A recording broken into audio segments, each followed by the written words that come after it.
Balik tambalan sina Christopher Martin at Kim Rodriguez sa upcoming teledrama na Paraiso Ko'y Ikaw, kung saan sasabak sila sa mature roles for the first time. Kasama rin po sa programa ang ex ni Christopher na si Joyce Ching. Kumusta naman kaya ang dalawa sa set? Ang Star Bites sa Dilar Santiago.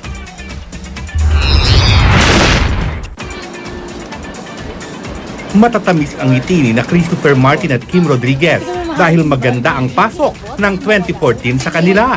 Balik tambalan sila sa bagong GMA soap na Paraiso Ko'y Ikaw. Malayong malayo raw ito sa una nilang pinagtambalan na kakambal ni Eliana. Dahil sa Paraiso, susubukan nila sa unang pagkakataon ang mature roles.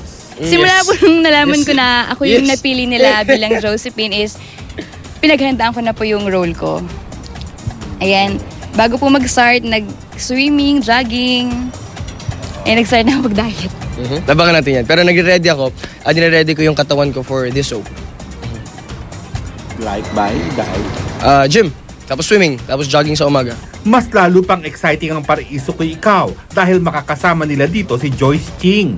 Ngayon lang muling magsasama sina Christopher at Joyce pagkatapos nilang mag-break. Maayos naman yung ano namin, yung trabaho namin. Alam naman namin yung priority namin. Parehas, yun yung work eh. Tsaka syempre masaya kami kasi nagsama-sama po yung mga twins. Makakasama ni na Kim, Joyce at Christopher sa bagong soap sina G. Tonji, Jessa Zaragoza at Gabby Eigenman.